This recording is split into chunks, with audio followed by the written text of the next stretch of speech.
Welcome to part 2 of this very special episode of TWG7's Neverland. Thank you so much for joining me today. Previously on, have you missed part 1? I'll wait. Go on back and make sure you watch it. She told me straight out that she never does a diagnostic test because it always shows something. Any doctor that tells you that they don't ever do a diagnostic test, it's not the doctor you want. Find another doctor. Doctors are human beings. They're not gods. And some of them make very big mistakes.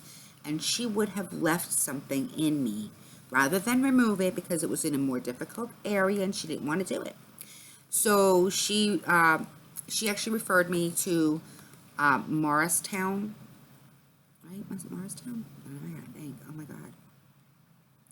Morristown Medical Center. Yes. Whole department, there's a building and everything there. And they were absolutely freaking amazing there. They took care of me so well. I had Medicaid at the time because I wasn't working and my disability had not come through yet. That takes years. And I had no money coming in. And that's a whole nother issue. But Medicaid, plastic surgeons do not take Medicaid. It's just not something they do. But in this hospital, what they do is they have a nurse who handles all of these situations that come up. And the nurse takes care of it for you. Your job is just to get better. That's it.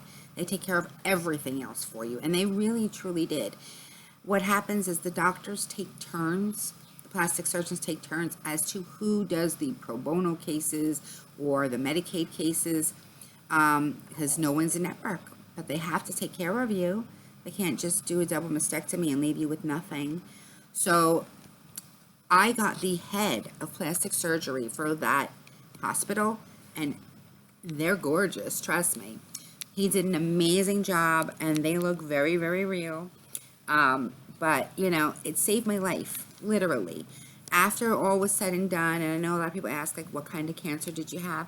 I had stage 1 and 0, but it was prolific through both of my breasts, and I have very dense breasts, so it was really hard to tell everything.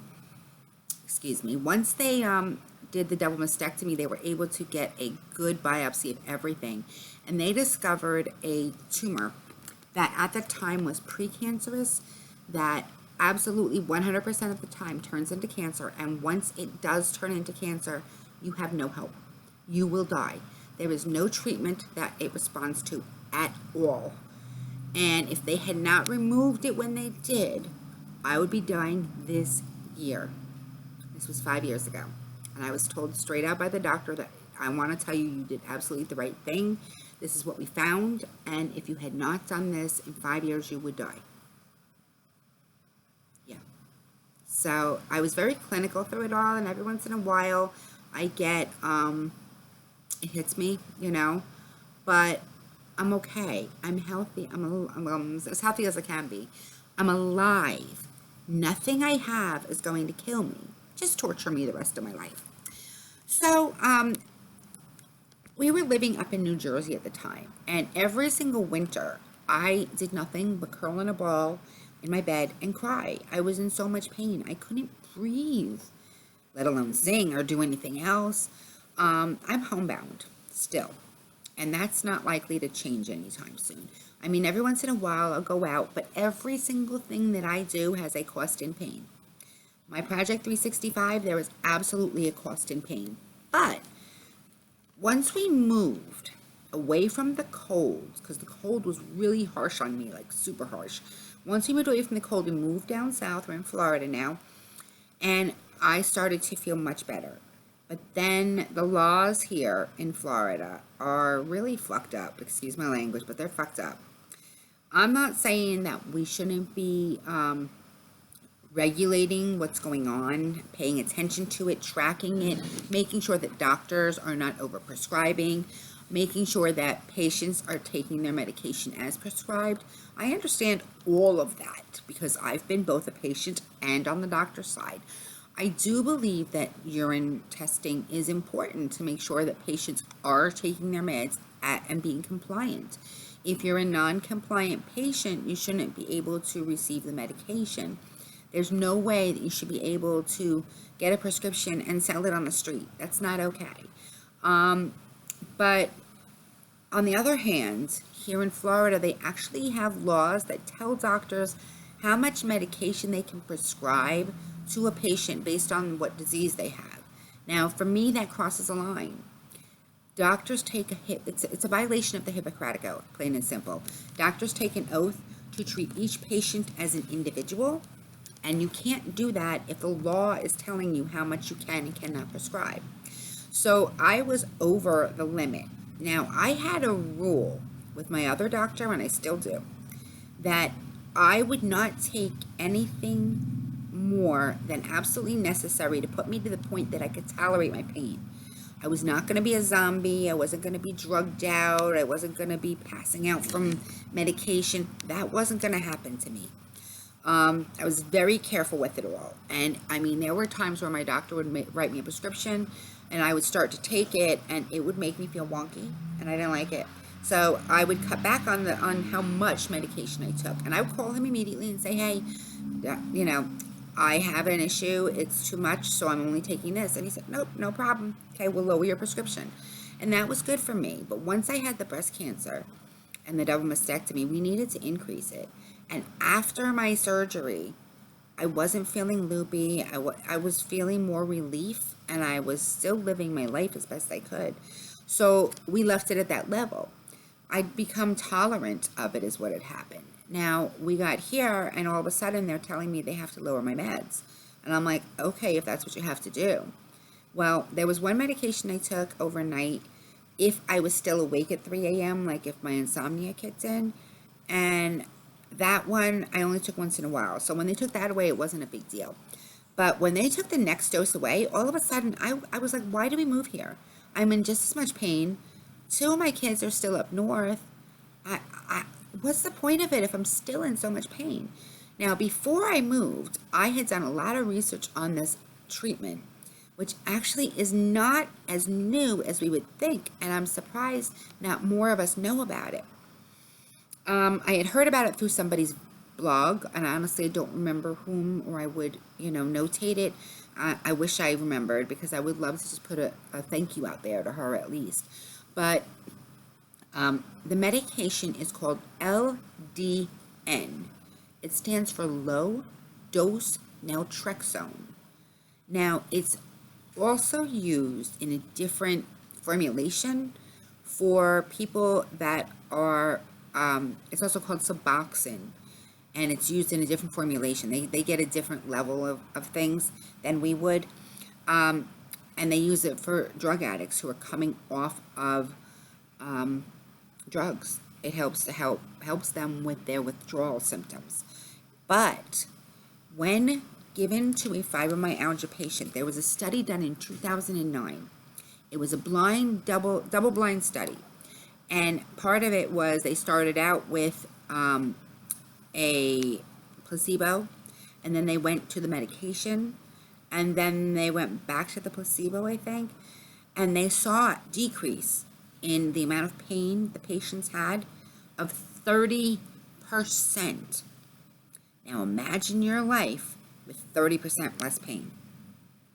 I mean, it's crazy, right? But it works.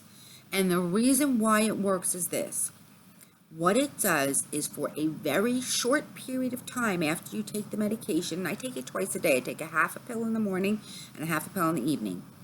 And you dissolve it under your tongue, and it blocks your endorphin receptors, which sounds like a very bad thing, right? You're blocking your ability to feel pleasure and your pain relief ability, except it's for a very, very short period of time. In doing so, your body will naturally create more endorphin receptors.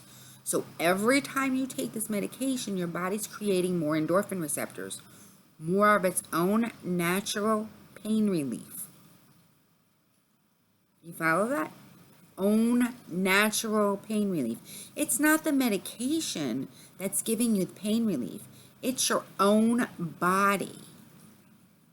Now, the other factor here is when given this treatment in conjunction with CBD, which a lot of people get confused. They think that it's just marijuana. It's not. Marijuana has THC in it also. There's a lot of different cannabinoids inside of marijuana. But when you get a prescription, which I do have here in the state of Florida, legally, state-wise at least, you get a prescription for a very, very low THC, like 0.02%, and it's only there because it needs to be there to activate the CBD, okay? And they're drops, and you put them under your tongue based on the doctor's recommendation. I'm supposed to do it 5 times a day. Unfortunately, it's also very expensive, and I don't have a lot of money. So the thing is, it becomes like a catch-22. Usually I can get enough for a half a month, and during that half a month, it works together somehow, and I don't know how, honestly. But I'm telling you, my quality of life is so much better when I have both. But even without the CBD, my quality of life is better. I'm looking into some of the hemp CBD products because they're very similar. The only difference is that they're not regulated by the FDA. So you don't really know the exact percentage that you're getting, even though you may think you know. It tells you one thing, but they don't have to be honest, and that's the concern there. That's why I hate doing it, but if I do it that way, I can put it on my credit card versus having to pay in cash, and it costs less money too. I've tried it a couple times. It works, just not as well as the prescription. So I try to get the prescription as much as I can. But these two things have really given me a lot of my life back. Now I was on very high dose medication, which means I had to come off of it. There was a rapid detox process, and it's not comfortable in the least. Because on top of it, your fibro is going to act up. It's going to be pissed at you as all hell and beat the crap out of you. I was in agony, really true agony for 3 days. I soaked in Epsom salt baths. If you don't know about that, use it. Trust me, when you're having a flare, it will help them to quiet down at least as long as you're in the tub. Once you get out, depending on how bad your flare is, it might come back. Like when I was in the middle of the withdrawals, it came back the minute I got out. But while I was in it, it helped tremendously. It absolutely helps. So get in that tub. Use those magnesium, Epsom salt bath. Because it's magnesium in the Epsom salt. That's why it works. That's one thing that I've used that has helped. And then I got through there. I made it through those 3 really harsh days. And the moment you get this prescription and you take it, the withdrawals stop. There's no more withdrawals. It just takes it away completely. Thank God. And the longer you're on this medication, obviously, the more it works, the better it works. And your tolerance builds up higher and higher and higher because your endorphin receptors are getting higher and higher. Now, the only thing to keep in mind is this is not a cure. Don't think it's a cure, because it's not. It's your own body acting like pain medication, basically. So you can't overdo it still. Like, I found that it's working so well that I overdid it so much that when it did hit me, when that cross did come, instead of it being like a truck hitting me, it was like a piano fell on me, a truck hit me, Muhammad Ali beat the crap out of me, and then I was set on fire, basically. So don't overdo it just because you can at the moment, because you're going to still pay for it. It's not a cure. It's a treatment, and it helps tremendously. Just watch yourself, set a schedule. That's what I have to do now. I literally have to schedule myself breaks, because if I don't, I will overdo it, and I will pay for it dearly in the end. The one thing you learn is what's worth your pain and what's not, and who's worth your pain and who's not. I mean, seriously, honestly, that's what it comes down to. And you have to think for your own life what's worth it and what's not. Now, when I started feeling better and the relief started coming, all of a sudden I caught myself singing in my kitchen. And that's how my Project 365 was born, because I may not be able to go out to karaoke anymore, but I can do my YouTube So that is what I wanted to tell you guys all about. I hope that it has been helpful. Please talk to your doctor about it. There is no harm in doing so. And here's the kicker. Side effects? Zero. A couple people had some minor stuff in the very beginning when they start taking it, like a little nausea. But it's not horrible, especially compared to some of the other side effects of the other medications that people are on, including myself. You know, I'm not off of everything. I still am on my gabapentin for my nerve damage. That quiets the nerves some. It helps them to a little bit. Maybe more than a little bit, but it helps them.